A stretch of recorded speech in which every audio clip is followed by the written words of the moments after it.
Yeah, you learn English. Which one is cold, here or Denmark? Cold. Yeah, cold, like. I think it's quite similar. Yeah. It's the same, yeah? It's quite similar. Yeah, okay. So why you loyal? Do you believe in God? Yes. Yeah. Okay. A little bit. Just a little bit. You believe God, there is a creator for the universe. Yeah. Are you Christians, by the way? Or just believe in God? I'm Muslim. You're Muslim, alhamdulillah. You're Muslim there as well, alhamdulillah. Why are you? I'm Christian. You're Christian. And what country are you from? Turkey. Turkey, yes. Was it Kurdish? You're Kurdish, Turkey. What is Kurdish for? Al-Kurdish, sorry, Al-Kurdish, sorry. You know what it means? You got his surprise, bro. Where are you from? Turkey. This is Turkey, mashallah.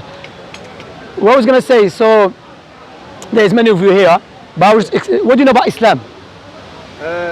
Other than this, that we go kill innocent people, which is not true. No. Almost nothing. Okay, we as Muslims, we believe in God, okay?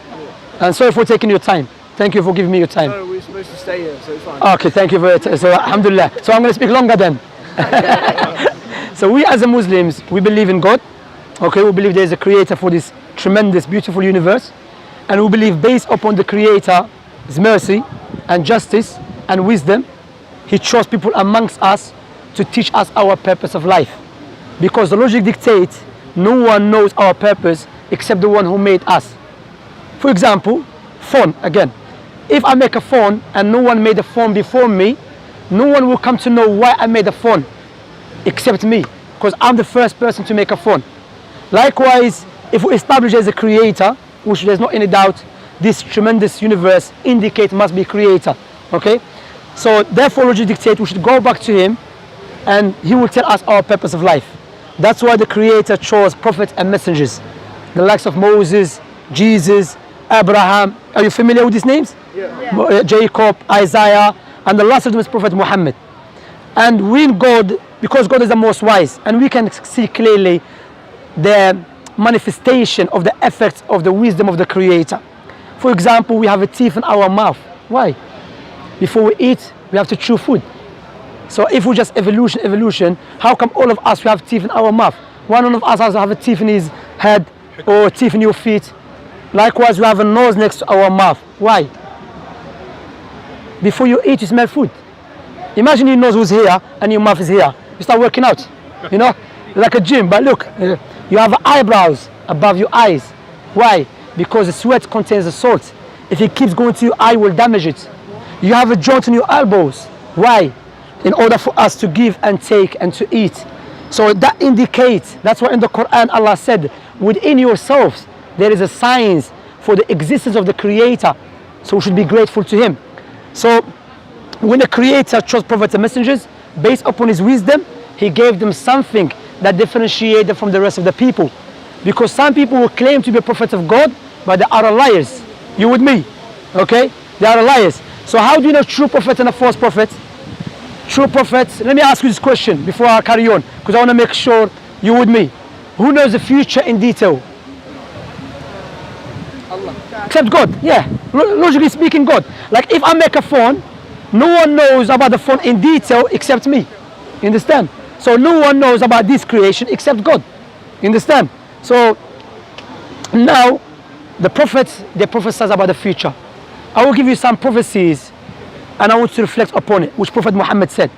Prophet Muhammad, who lived 1,400 years ago in the middle of desert in Mecca, he said there will come a time when you see the barefoot Arab man competing in building tall buildings. What you have to understand, when the Prophet Muhammad mentioned that, alayhi salatu wasalam, the Arabs were not known to build tall buildings. They also were known during those days, the Persians, the Romans, the Egyptians, the Greeks. Let me ask you this question. Where is the tallest building in the world? Dubai. Dubai 50 years ago was a pure desert, let alone 1,400 years ago. So how a man that lived 1,400 years ago knew about something precisely, specifically, detailed? Another one, Prophet Muhammad said there will come a time when the Arabs stop using the camels as a riding beast and they will use something as a box. Listen to this carefully. Something as a box that will carry them from their houses to the mosque with their wives. The question you ask yourself, we know the camels to the Arab man It's like his wife, you know, like family. That's what they use all the time. But we know now, if you go to the Arab world, what they use? Cars. And the Prophet Muhammad, what he said? Like a box. So how he knew that? For example as well, let me give you this example. Do you know the Quran? The book, the holy book of the Muslims. The holy book of the Muslims, Allah mentioned in the Quran 1,400 years ago that this book, Allah revealed it in the way will be easy for the people to memorize it. This question I will ask you, is there any book that you know, the size of the holy book for the Muslims, it has been memorized by 100 million of people? Do you know any book like that? Word for word, letter for letter? No, except the Quran.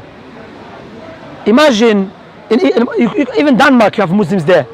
You know, Somalians love Somalians there, mashallah. And Somalians, they're known to memorize the Quran. Allah Mabarak, may Allah bless them. So word for word, in Africa, in Europe, in America, Muslims memorize the Quran word for word, letter for letter. If Prophet Muhammad was the first prophet, how was he able to say the book that I came with will be memorized by everyone? That speech is a speech of the Creator who knows about his creation. Make sense? Okay, now let me ask you. Imagine I give you £2 million as a gift. What would you say to me at least? Thank you. Thank you. £2 million is a big money.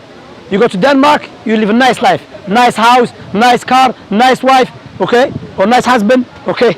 There's a woman here as well, okay? Now I will give you £2 million on a condition, give me your 2 eyes. Would you do that? No, go. Why? Because your eyes are more valuable than £2 million. So why don't we be grateful to the one who gave us eyes for free? See, that's what Allah said in the Quran. If you try to count Allah's blessings upon you, you will never be able to do so. If someone come with a gun try to kill us, we will do anything to save our life because our life is so dear to us. So why we are not grateful to God? And all of us here, we should be grateful to God, correct? But the second question comes in, if you want to buy a gift for your mother, would you buy a gift that you love or your mother love? Your mother love. If you want to buy a gift for your mother, you have to ask her what she loves, correct? Likewise, if you want to be grateful and worship the Creator, you should worship Him the way He loves, not the way we love. Why? Because the way we love is subjective. The way He loves is objective. That's what Islam is based upon. When a person, because Islam, not like Christianity, Islam came for everyone. Prophet Muhammad was the last prophet who came for everyone. There were Muslims from even the time of Prophet Muhammad, there were Muslims from the Romans and the Byzantine. Islam means that I testify that no one worthy of worship except God alone, Allah. And Muhammad is the messenger. What you have to understand, how old are you by the way? All of you 15, 16, unless, okay? Oh, you have to understand this life is very short. Regardless how old you are, one day you have to live this life. And we're going to die. And you'll be inside the grave by yourself. All of you friends here, they're not going to come with you inside the grave. All of us, I'm going to be inside the grave by myself. So we have to prepare ourselves for that day. That's why in Islam we believe Allah will not punish anyone until the proof has become clear to them. Allah said in the Quran, there is no one more unjust than the one who is reminded with Allah's signs and he turns away from it. Saying, you know, I don't care, I'm busy with life, I'm busy with PlayStation, I'm busy with internet. But you know, one day you have to live this life. And when the death comes to you, or to me, or to you, the angel of death will not ask you where you're from, how much money, you come take your life. So prepare ourselves for that day. Let me ask you this question. If you're traveling to a country you've never been there before, what would you do first? Have you been Morocco? No. Algeria? No, never. No. Okay, if you want to go to Morocco, what would you do first? You check which currency they use, correct? Is it cold country? Is it safe country? You will not say, when I get to Morocco, I will come to know. Likewise, the logic dictates one day for fact, guarantee we will die. Therefore, we should ask ourselves why we have to die. What will happen to us? You never knew that you're going to meet us today. And look, by the decree of Allah, you meet us. So think about it. Don't let other people divert you from the truth because you'll be inside the grave by yourself. What I said so far, does it make sense? Is it clear? So why don't you become Muslims then? Watch out, they're going to convert you. We're not going to put a knife, we're not going to put... Keep your minds open. Huh? I'm listening from the back. Yeah, let's say, of course, who said he's going to close his mind? The fact, alhamdulillah, is we don't force no one. What you have to understand, what's your name? Magnus. My name's Shamsi. What you have to understand, what I just did, I used intellectual proofs, which is based upon the prophetic tradition and the Islamic sources, and I gave it to you and you agreed with it. But now it's up to you to accept or to reject. I can't force you. But remember, what you can do is, well, you can go back and think about it. Read about Islam, you know, and you can watch videos. And remember, your friends and you, remember, as I have mentioned, all of you here, you're going to be by yourself in the grave. So if you are happy to accept the truth, to become Muslim, and you have Muslim friends here, then alhamdulillah, become Muslim. When you become Muslim, you don't have to fly. You don't have to go inside the ground, no. There's two testimony which is change your life. Now you know what is your purpose of life.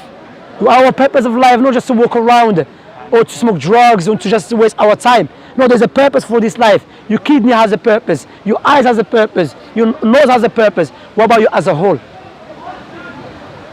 Make sense? Clear? Alhamdulillah. So if you want to become Muslim, you know, you are more than welcome. Prophet Muhammad said, if a person become a Muslim, all his sins forgiven. And a Muslim, by the way, doesn't mean you're Arab. Okay? Because there's more Muslims who are non-Arabs than Arabs. You know? Muslim mean to submit yourself to God. Because I believe if I was alive at the time of Jesus, the only way to get to God by following Jesus' teaching. Because Jesus was the way to God. Before Jesus was Moses. Now the last prophet is Muhammad, who I just showed you with the clear proofs that this man must be a prophet of God. The fact that prophesies about many things and the book he came with, which is a guidance for mankind. Do you have any questions? You can feel free. No. You sure? Nice speaking to you. It was nice speaking to you as well. Okay, do you have any leaflet that we can give them, we share with them? Makan. Anyway, you can check our channel. By the way, this will be like in DUS Dawah channel. So you can check it. We're not going to edit nothing. Okay, DUS Dawah. Even the other brothers recording as well on YouTube. So you can have many videos of mine there, teaching the people about Islam. And you give them da'wah as well. What? You don't know even da'wah, miskin. You have to learn about Islam. Do you know about Islam? Yeah. So teach them. Shy. What's your name? Serkan. Serka, mashallah, mashallah. So when you're not going back? Sorry. When you're not going back to Denmark? Yeah. When? Oh, when? On Tuesday. 1st of October. The 1st of October, yeah? Okay, good. So, you know, it's very nice talking to you. You too. And thank you for giving me your time. And as I've mentioned, hopefully we'll see you soon. Maybe we'll see you another time. Maybe I'm going to come to Denmark. You never know. Maybe I'll come. Huh? Inshallah, we'll go there. All right?